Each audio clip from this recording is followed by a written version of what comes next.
we go. All right, welcome to JNC Sports, where we discuss the latest sports news from all across the sports world. Let's start it off with Cameron. What are your thoughts on the AFC Championship game? All right. Well, the AC Championship game was a bit of not what I really expected. I thought it would at least be a little bit of a closer game. With Josh Allen having the season that he had, leading the Bills to a 13-3 season. With his connection with Stephon Diggs over the year, the way they shut down the Ravens, not even having a touchdown. Their defense was looking good. I thought, if anything, if they were going to lose, it would have been by 3 or 4 points. I wasn't expecting the Chiefs to come out, especially Mahomes come out after that big concussion he had last week, and I wasn't really expecting them to put up that amount of points, one, and their defense to hold up that long. What do you think, Jackson? I thought it was just a further representation of Kansas City's domination over the sport over the past few seasons. Really, they should have been to the Super Bowl 3 times in a row if that not for that D4 offsides in 2018. But it was just total offensive explosion from Tyreek Hill and Travis Kelce, who went respectively 9 172 for Hill and 13 118 and 2 touchdowns for Kelce, Right. which was I crazy. yeah. I think there was a play that when I was watching, little pass by Mahomes to Tyreek Hill. It was it was a screen, and Tyreek Hill is just cutting up, and he's just cutting. Oh yeah, He's where cutting I know the safeties play you're left and talking right. about. Yeah, he's cutting left and right, and it's just like they threw. It's like they threw the Bills on their heels. And But what? I thought the Kansas City defense actually performed really well, especially in the red zone.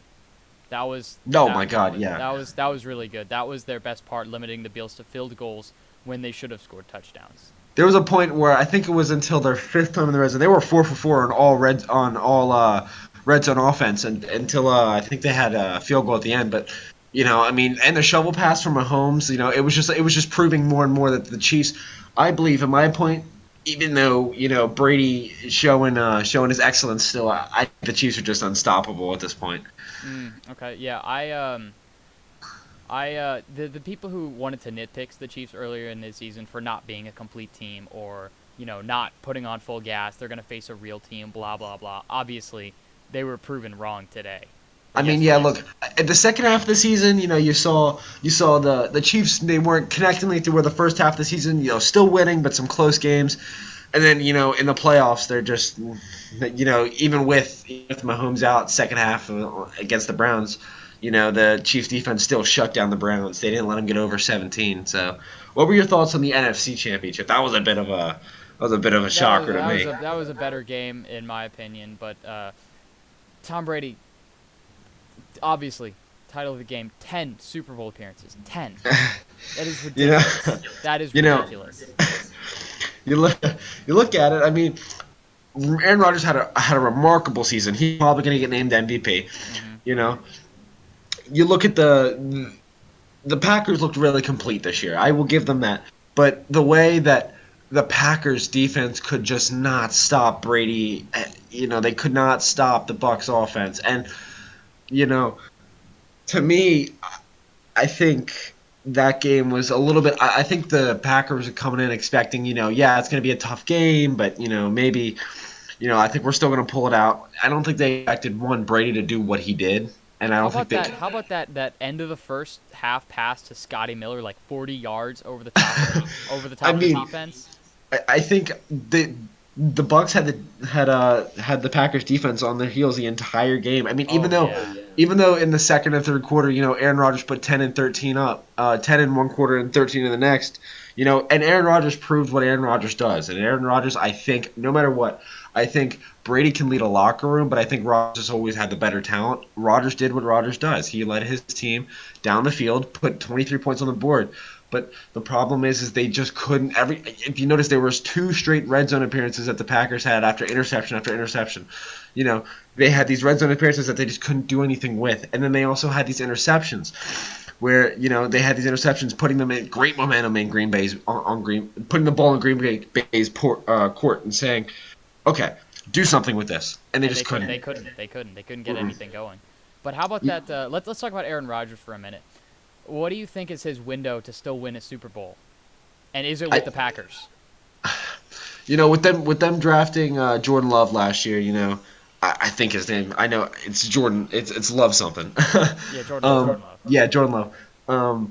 You know, I think that scares Rodgers a little bit because they did the same thing with Favre. Bringing in Yeah. Rodgers. But the difference is Rodgers was a top 5 quarterback in that draft that should have gone in the top 5 picks, but ended up going.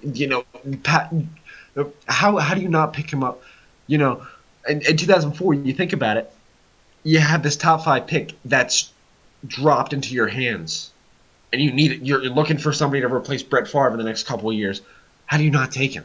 You know, I feel like the and difference is Brett Favre was really, really old, and Aaron Rodgers is not Aaron that Rodgers has old. still got 3 or 4 He's seasons under still his. got solid seasons left in him, and I feel like he needs to make the organization go all in next year for a Super Bowl.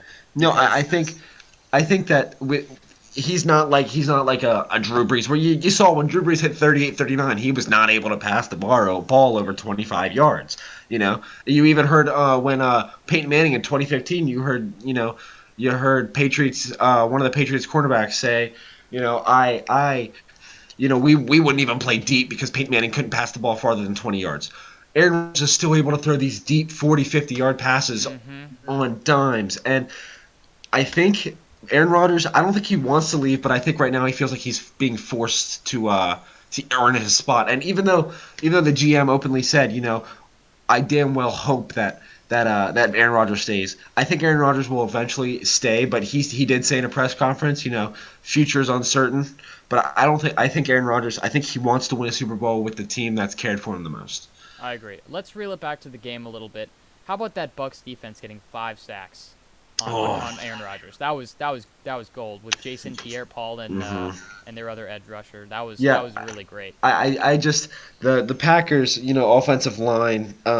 I feel bad for Aaron Rodgers. They gave him no time. Especially with the loss of Bakatari earlier. Yeah, this yeah. year. I mean, Aaron Rodgers, he couldn't get the ball anywhere, and it's not like Aaron Rodgers is necessarily he can run, but he's not he's a guy that can go and get 15 yards on a run if he can't pass the ball like Lamar Jackson or Deshaun Watson. I also think that'll be pretty vital in the matchup 2 weeks from now in the Super Bowl, but we'll talk about that later. Yeah, we'll talk about our Super Bowl predictions at the end. What about those PI calls? What do you think? The refs were letting them play rough all game. There was two controversials. A pass over the middle to Mike Evans. It could have been called. Definitely could have been called. You also I forgot who Rodgers was passing to. Yeah, that should have been PI in my opinion. They were pushing off both of them. I think he could have called PI on offense and defense. They were pushing off each other, but then at the end, the refs were letting them play all game, so I don't think until that end pass to Tyler Johnson. Right. Yeah. I think, but I think that the refs. Yeah, I think the refs eased up at the end, but I think that they were getting upset. But they should know that the entire game, the refs, they were letting them go at it. Yeah. Here's the thing. That was PI, but it hadn't been PI all night, and I think that's what I think many of the fans are angry about. No, and I think what was angering Aaron Rodgers, one, and I think what was angering Brady at the end was when the game got tighter, they didn't care when the game wasn't tight. But then when the Packers had a chance to win and the Packers had a chance to put some points on the board and they weren't getting those calls, then they started getting mad. When Brady and the Bucs had some chance to further, to get, it's the fourth quarter, you got a chance, don't want to give rule number one, even if offensive line isn't working, Rodgers he can't get the ball off, you never want to put the ball in Aaron Rodgers' hands when he's down 5 points and he's got some motivation to get the ball down the field. You never just like defenses were offenses were scared, excuse my language, scared shitless to give Peyton Manning the ball with 2 minutes left in the fourth quarter, 50-yard line.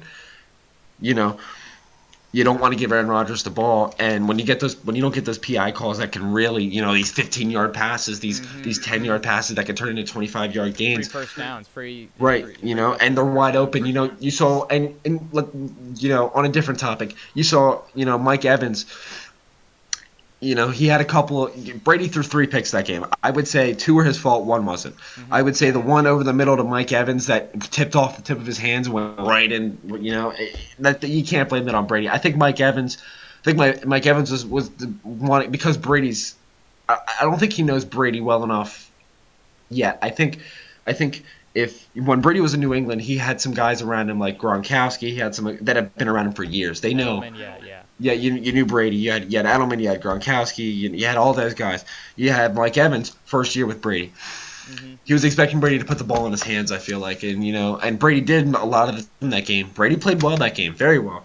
But when he throws the ball a little bit out there, you got to be able to reach your hands out there a little bit. And he didn't. You could see in the replays. They were extended, but they weren't fully extended. Ball tipped off his hands. And it's not like Aaron Rodgers. It's not like Aaron Rodgers and the Packers did much with the ball after that. But Oh yeah, okay, there's that. I do want to talk about that actually for a minute. I want to talk about that 4th and 8 at the 8-yard line, down 8. What do you? yeah. That was in my opinion, that was Matt LaFleur messed it up on that one. You do not, Aaron Rodgers, down 8 points, a field goal does nothing for you right there. Aaron No. Rodgers, you have to trust your franchise quarterback to make that play. That's why he's You your look guy. at you look at Aaron Rodgers, especially the season he was having, the season he had this year. You're down 8 points, You got to and trust him right there, and right? especially with time slowly running There was out. 2 minutes left in the game when he made that call. I If mean, the Bucks got a few first downs, that's game right there. and I think that, like I said, when you have the opportunity to put the ball in Rodgers' hands, you don't take the ball out of Rodgers' hands. You They were don't. I they were mean, down one possession on the 8-yard line. you can. I cannot justify taking the field goal right there. And I think part of the reason I think part of the reasons Aaron Rodgers it doesn't know if he wants to return or not is because of some of the decisions in that game. There were a lot of controversial decisions. But off of the recap, do you think, in your opinion, do you think Brady is capping out, or do you think he stepped on the accelerator pedal even harder now?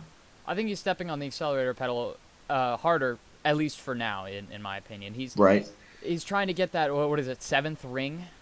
And after that, I'm not sure he'll be so invested. If I were Brady and I won a Super Bowl, I might just retire. Even though I'm still good, I still might retire because what else is there for you to achieve? Mm-hmm. Right. He's got money. He's got a supermodel wife. He's got 7, if he wins, he'll have 7 Super Bowl rings. What more can you ask? I mean, what is in it for you? I think okay, so it would be his 6th, and I think Brady. I think they've been saying for years, this is Brady's last year. He's too old. When he hit 40, they were like, oh my God. And I think Brady's always proven them wrong. And I think if Brady doesn't win the Super Bowl, which we'll get to who we think is going to win later, but I think if he doesn't win, I don't think Brady's going to sit here, and I don't think he's going to be like, okay, this is my last year. He's not going to quit until he wins another Super Bowl, in my opinion. And I think even though the Chiefs' offense and defense, the way they've been rolling in the playoffs, the way they've been rolling all season, in my opinion, I think the Bucks do have a serious chance at winning. I think because for sure.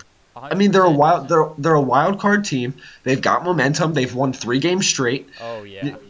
I think the Bucks have a serious chance at, it's only hitting the Chiefs in the mouth for a second. Just like the Bills, the first half, the Bills kind of hit the When Chiefs they were in the mouth a little bit. 9-0 at the end of the first, yeah.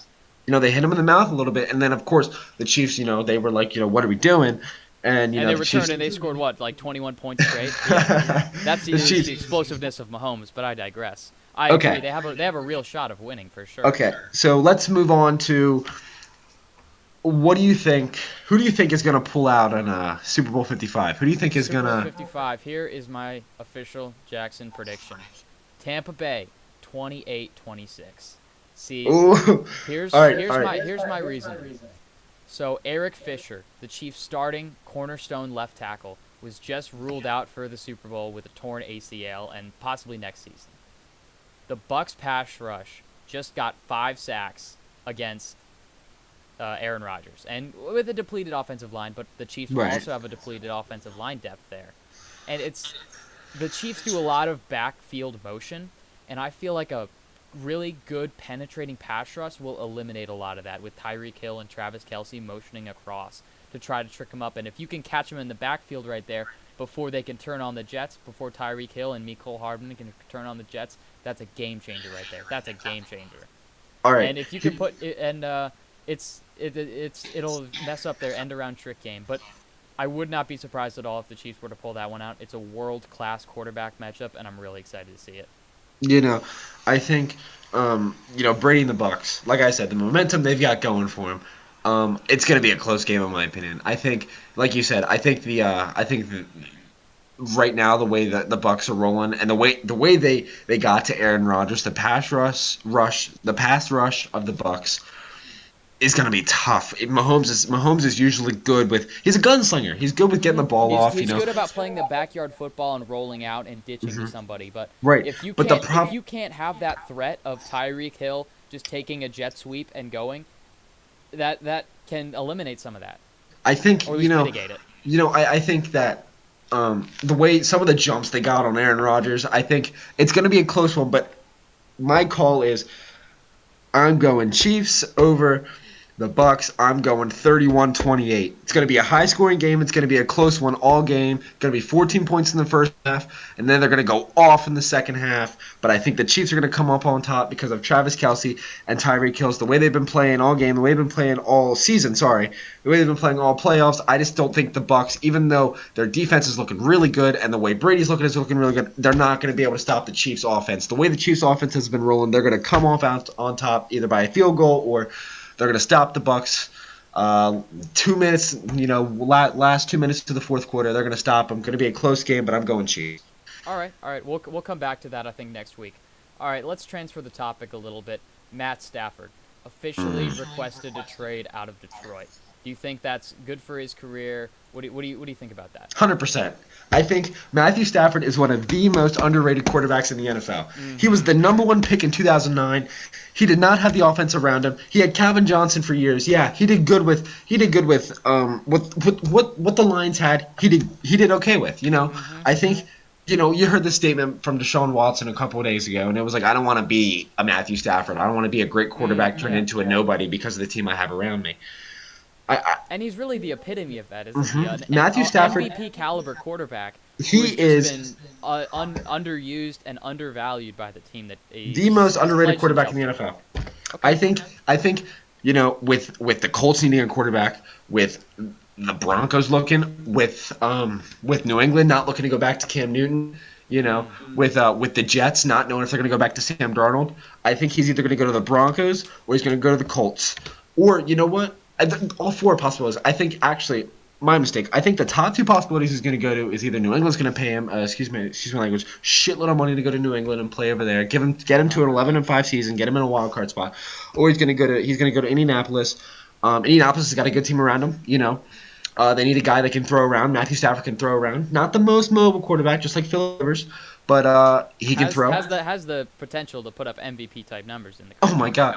I mean, look, he's only 33 years old. He has 7-8 more seasons left in him. I think if he has the right team around him, he can take a team with a deep playoff run. Oh my gosh! Yeah, I think with the right team. Conference championship, but divisional for sure. Oh my, no, I don't know.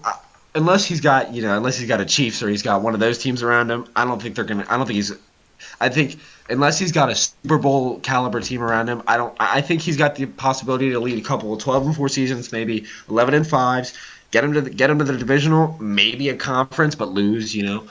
I don't think he's the most by far. I don't think he's top 5. I don't think he's top 8. I think he's top 10. I think he's maybe 10 or 9 because. If you look at his numbers, he's never had a truly horrendous. He's never had a high ceiling, high floor. No, he's never had a. I hate to say it. He's never had a season like the season after Nick Foles won the Super Bowl. Yeah. And he just did not play up to the way he played in the playoffs. He never had one of the. I mean, he's had some rough seasons, but he's never had, just like every quarterback does. I guarantee you, even though Mahomes is the best quarterback in the NFL right now, I guarantee he's gonna have at least one season where he's gonna lead the Chiefs to a 10-6 season or whatever. It's not gonna be. That's still a good season for most teams. All right, yeah. All right. So my thoughts were that it's good for him to get out of Detroit. The Lions have just been stuck in a perpetual state of suck for years on end. Since the 2016 season, I think. With the culture, it needed a hard culture reset. They've got a new coach.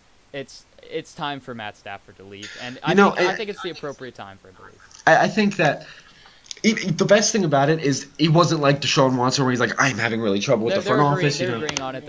And he quietly has to leave, and they both, and I think, the way when I read up on it a couple days ago, and they were like, The Detroit Lions, they are looking for some rebuilding, and getting Matthew Stafford out of Detroit is part of rebuilding. Yep. And that is 100% right. Matthew Stafford, one, needs to find a team that needs a franchise for a couple of years. They need it right now, but Detroit is not that team. And that's No, why I said the Colts, the Washington football team, and the 49ers are my top destinations for Matthew Stafford this coming off season. I think. Let's crunch on time a little bit. We've got Deshaun Watson. What do you think? Oof. You know, the one thing is his troubles with the front office. You understand that. You don't always see eye to eye with a lot of things, right? And with him putting up MVP caliber numbers, in my opinion, and them going 4-11, or how they did 4-12, he needs another. He needs same thing with Matthew. He's still extremely relevant. He like I said, he put up MVP caliber numbers, but His passing lead is like 4,823 passing yards and 32 touchdowns and 7 picks. Those are really good numbers for having shit around him. I think if Matthew Stafford doesn't go, I think Matthew Stafford will probably go to Indianapolis or New England. But if he goes, because New England said they're openly they're not. I don't think they're going back to Cam Newton this year after the way he played this year. I don't think they're going to go back to him. I think they've agreed they're not going to do that. But I think. I think New England is a really good place for Watson. I also think the New York Jets, the Miami Dolphins, the 49ers, and the Denver Broncos are the top. I think he's going to. My top for him is, I'm going to put him at. Indianapolis is not going to go for him because Indianapolis wants a passer. I think, in my opinion, I think that New England is. I'm going to put Denver and New England in my tops because Denver needs somebody. Drew Lock is not the guy. He's not the guy no. in Denver. And New England has nobody. So I think San Francisco, like you said, is looking for a guy. San Francisco with Deshaun Watson is a Super Bowl caliber team. Oh my God. Right now. I think people are right now. I think people are sleeping because the 49ers, they're sleeping on the opportunities they have because I think you're right. I think Matthew Stafford or Aaron Rodgers, if he decides to leave, could go to San Francisco. Oh, you don't know. Aaron Rodgers on San Francisco, that would be ridiculous. But I think because Jimmy G, he had one good season. He's probably got one or two more. He's not that high ceiling guy that Deshaun Watson is. The reason the 49ers got to the Super Bowl was not Jimmy Garoppolo. It was not. I'm sorry. It was not. It was their defense and it was the running game. Mm-hmm. I think if the 49ers find that guy, and they will, it's going to be one of those three in my opinion. If Aaron Rodgers chooses to leave, it's going to be one of those three. Mm-hmm. Because I think if they find that guy with their defense, they find a guy that can throw the ball around, run maybe, like Deshaun Watson, maybe run a little bit. My prediction is if they can get one of those guys, they'll have another 13-3 season, be in the Super Bowl next year or the year after that. Let's just take a quick recap for any of our listeners who may be unaware of what led to this moment. So, it's basically the Houston offense, the Houston front office doing a really big fuck up.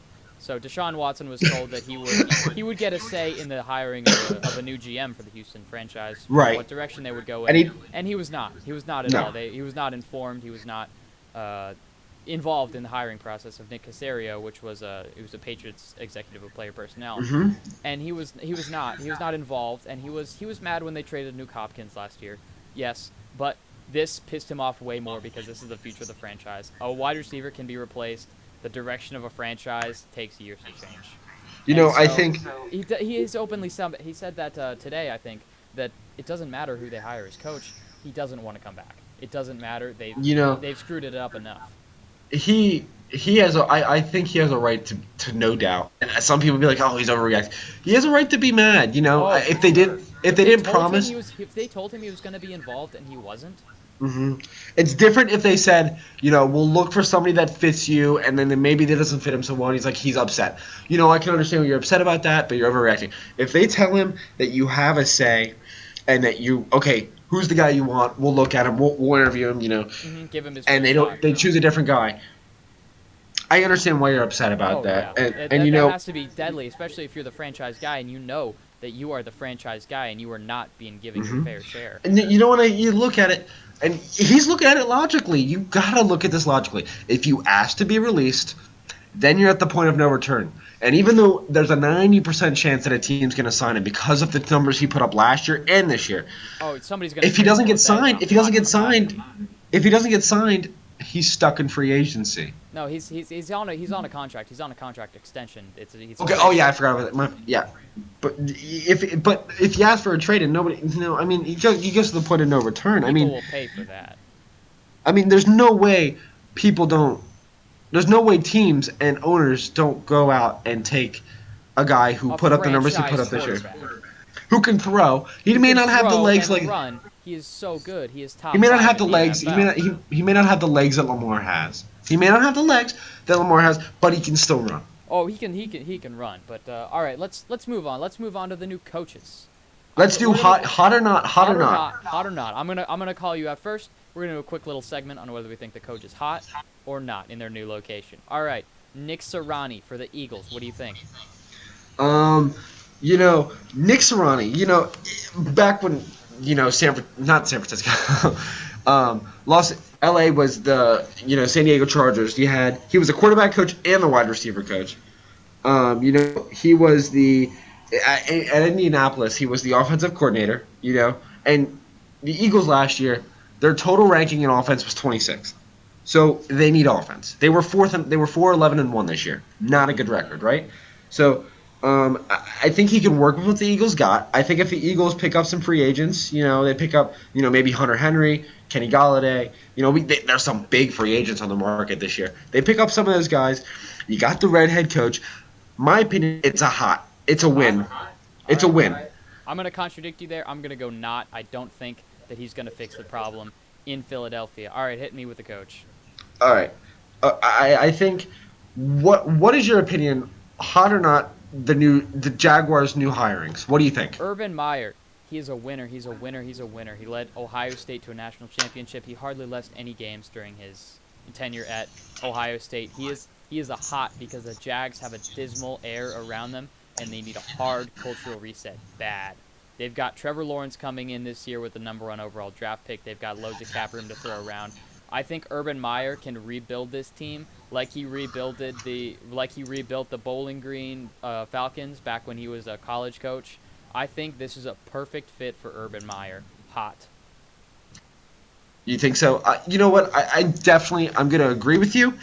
I think Urban Meyer, like you said, the Jags are getting the number 1 pick. And people forget, 3-4 years ago, the Jags were in the NFC, were in the AFC Championship. Yeah. Most of those pieces are gone now, but still. I mean, they're picking up Trevor Lawrence, who is, he was unbelievable at Clemson. At Clemson, he was unbelievable. He's got the potential to be a Pro Bowler, an MVP, lead them to a conference championship, maybe lead them to a Super Bowl in the future. You don't know. I'm going to agree with you on this one. I'm going to say it's a hot. All right, next one. Robert Saleh, New York Jets, hot or not?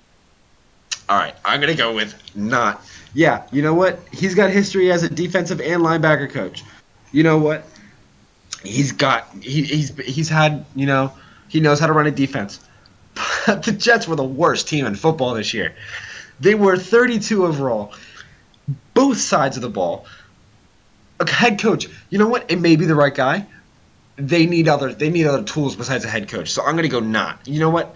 It may work, but they need something else besides a head. Don't get me wrong. Previous head coach, in my opinion, horrible. I feel like Adam Gase, yeah. Adam Gase, a lot of the players that they had talent. They had Le'Veon Bell. They had a lot of guys that was the potential to have a good team again.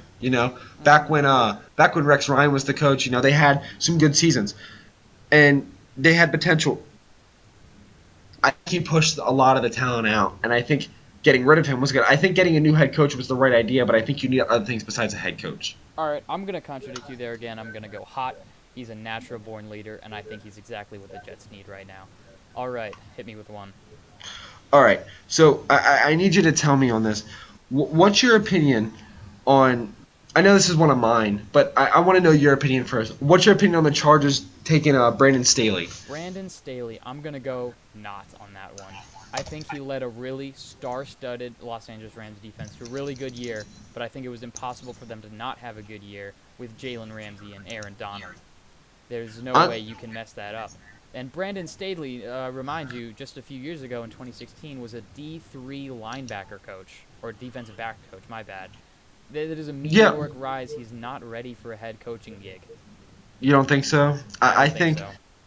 I think I'm gonna go hot. So I think he was an outside linebacker coach for the Bears and the Broncos. He was defensive coordinator for the Rams, and the Rams had the number one defense in the league this year. Yeah, because of their players. Because of Aaron Donald and Yeah, Jalen but you got to Ramsey. give some credit to the coaches as well. He worked with very good defenses. Bears in the past have had very good defenses. The Chargers have potential to be a great team with the right tools. I think he can work with the tools he's got. I think he gets a quarterback. I think they went 7-9. Yes, and a losing record, but it wasn't horrible. They were middle of the pack for offense and defense. They get the right tools. They have the head coach. I say Brandon Staley is hot. I think he's a win for the Chargers. All right. All right. Arthur Smith. Give me your quick little opinion. I'll give mine. Arthur For the Smith. Falcons. You know, Arthur Smith. I'm gonna go. I'm gonna go. That's a tough one for me. The Falcons. They have Matt Ryan. Matt Ryan's a great quarterback. I know he's a great quarterback, but the record they had this year, they weren't that good this year, and I think like I said, same thing with a lot of these teams. I think a head coach can solve some problems, but I think you need players as well. Like you said, and I will agree with you on the part with Brandon Staley. Like he coached with he coached with fantastic defenses with fantastic players. But you got to give some credit to the coach. I'm gonna say with the way the Falcons played last year, or I guess last year, right? So I'm gonna go with hot, just because the sole fact of I think the Falcons, in my opinion, they have Matthew Stafford. Yeah, not Matthew Stafford, Matt Ryan, Matt Ryan. But they're also in a little bit of a rebuilding stage as well, in my opinion. I'm going to go with hot. All right, yeah, I'm going to go with hot. He revived Ryan Tannehill's career. He led Derrick Henry to 2,000 rushing yards. People forget how big of an achievement that is. 2,000 rushing yards. That's crazy. And I think he'll lead a balanced attack that's not going to put too much pressure on Matt Ryan's arm to win them games. I think they're going to find themselves a good running back to complement Julio Jones, Calvin Ridley, and Matt Ryan. And I think there is the possibility that they make the playoff. All right, last one, Dan Campbell. Man, that was weird. Did you see his opening press conference where he was talking about biting people's kneecaps off? you know, That was so weird. He was an interim head coach for Miami. I'm going to go with not on this one. He doesn't really have any experience as a coordinator. I don't think that I think he's the right kind of person, but I don't think he is the person for Detroit right now. no, I think he has potential to be the right coach for the. Like you said, I'm going to agree with you. He has the potential to be the right coach for the right team. But I mean, I've said this about 3 other teams already. They let go of their franchise quarterback. They're in a rebuilding stage. They got a lot of young guys. They They're also not gave in. Dan Campbell, their new head coach, a 6-year term, so that seems like a little bit long for me for someone who's never been a No, coordinator. I agree completely with you on that. I think they're in a rebuilding stage, and I think they picked up a new guy that maybe wasn't. I think if they're looking to rebuild, they need to pick up a guy that knows what he's doing, knows how to rebuild a team. Like I said, they just let go of their franchise quarterback. I They're in a don't rebuilding think he's stage. the guy for the job. No, I think maybe he would be a guy for a team like a. Maybe like Let a me think. Chargers team where they already have the pieces in Right. place. Or like say for example, and I know I'm picking winning teams here. So like almost so say for example, hypothetically, you had like the Ravens or the Titans rivals, I know, haha. Yeah. Rivals looking for new head coaches. Teams that were winning teams had that good were already offenses. successful, I would say. But I would say they were both had 11-5 seasons. They were successful in the season. They had top tier offensive defenses, and they want to bring in a guy that can learn the process. Maybe bring him in as assistant coach or something, and let him learn. Bring him in again on a winning offense. Yeah, Yep. it's his first time as a head coach, but I think they need to bring him in on a winning offense and defense. Yep. I'm gonna go not. All right. So that concludes our football segment. Let's tee off our baseball segment a little bit with your thoughts on George Springer to the Blue Jays for 6 years, $150 million. 6 years. George Springer. Okay, so besides the whole cheating, I know I'm not an Astros fan for what they did, and I never will Who be. is? Who is? He's a good player. He's got talent. You see what he did in the World Series, Mm-hmm. 2019. They may have cheated. I know. Look, don't criticize me. Cheating or not, the guy's a stud, They and still I would. think They still would have competed heavily for the World Series had it not been for the I cheating. They think were I still. think the They had Blue the Jays pieces in place. I think the Blue Jays taking Springer is a huge, huge jump. Great compliment for Vlad Guerrero, right? Vlad I Guerrero think Jr. yeah, I think the Blue Jays taking George Springer is going to give them a leap in the right. The year they had this year, not bad. It's a step in the right direction after the past years they've had. Now, if he went to the Orioles, I'd be like, I don't know what he's doing, but I'll take him. Mm-hmm. Yeah. All Okay, right. Okay. So you like it? All right. so Let's thoughts but on Michael Brantley back to Houston for 2 years, $32 million. not liking it. Nope. I think he should have gone somewhere else. I think I think the Astros they had a chance to do well this year again. And granted, yeah, they were the most hated team in the MLB, And and they will be probably will be. for a while. Yeah, for the next couple of years. But I think he needed a fresh start. Okay. Michael Brantley, decent player. I wouldn't put him in the top tier of the Astros. I wouldn't put him up there with some of the other guys. Granted, Jose Altuve had a horrible year. Still a good player. You had Carlos Correa, again, great player.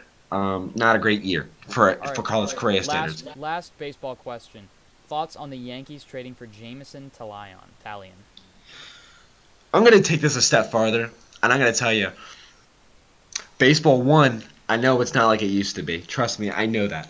But the Yankees taking one Cy Young Award winner a couple years back, Corey Kluber, and James Taylor, and they also have Garrett Cole in the rotation. Oh yeah, they did. I forgot The about that. Yankees, I don't necessarily respect or agree with the Yankees buying talent because they've always done that. But they win. You know, yeah, They but have then won think about it. reliably. Think about it. They need to grow talent in the farm system because they buy all this talent. They get all this talent. They get to the playoffs. They do nothing with it. Mm. They've done nothing with it in the past couple of years. And yes, picking up Kluber, that's going to be huge. Picking up Talon. Talon is most likely going to be, I'm going to put him in the top 30 or top 20 pitchers in the MLB in the next couple of years. Maybe top 10. Maybe I'm underrating him. I don't know. But they've got a good rotation. Yeah. Again, I don't believe they're going to do anything in the postseason just because of their history. And because, my opinion, the reason them buying talent, it's not giving players a hump. It's saying, okay, we're going to pay you this much to play here. You don't play well, we're trading you. You All know? right. Yep. All right. So that concludes our baseball segment. We're gonna move into the hockey segment now. This is your thing. All right. So I'm gonna talk about let's look at Kuznetsov, Ovechkin, Samsonov, and Dmitry Orlov of the Capitals being suspended for 4 games due to COVID policies. And I'm gonna look at this. They were partying in their not partying. They were having a get together in their hotel room with no one else without masks on. And I think that's really dumb. But they did agree to the policy, and they play stupid games, get stupid prizes.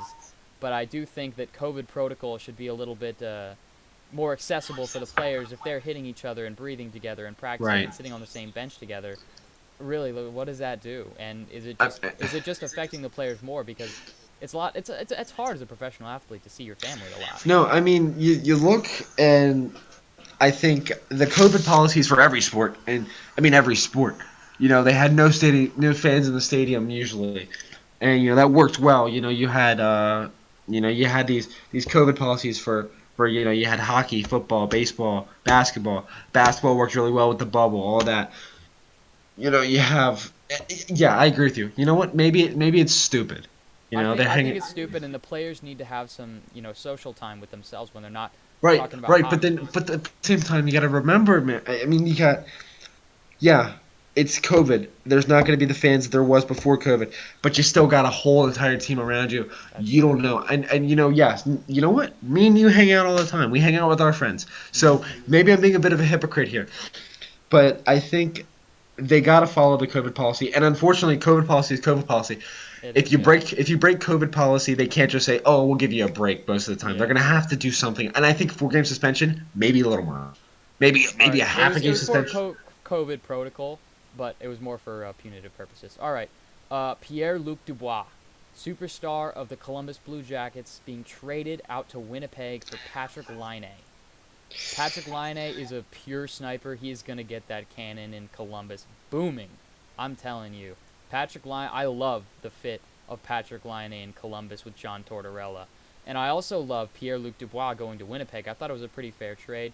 Roslovic also being shipped out to Winnipeg, and a third-round pick being shipped from Winnipeg back to Columbus. I like the trade on both sides. Both superstars unhappy in their current situation. I think they get a fresh start, and I think that it's going to work out pretty well for both franchises. However, I think it'll work out better for Columbus with Patrick Laine than it Hmm. will with Winnipeg with Pierre-Luc Dubois. So Um, the way I'm gonna look at this is, so it's kind of like the same thing with, yeah, you don't consider Matthew Stafford necessarily a superstar, yeah, and yeah. maybe these guys are. They're not a You look at the same thing with they're Deshaun really Watson. good players in their own right, and they are probably the They're studs of looking their for a team. fresh start, They're just like looking for a Matt. fresh start, just like Matthew Stafford, just like Deshaun Watson. That's kind of what I Exactly. compare it to. All Hmm. right, and the final thing, I'm gonna talk about the most surprising best team, which is Montreal, the Montreal Canadiens, the Habs, going 4-0-2, picking up a point in their first 6 games. Tyler Toffoli scoring a hat trick and being named the first star of the week this week. Great year so far from the Montreal Canadiens.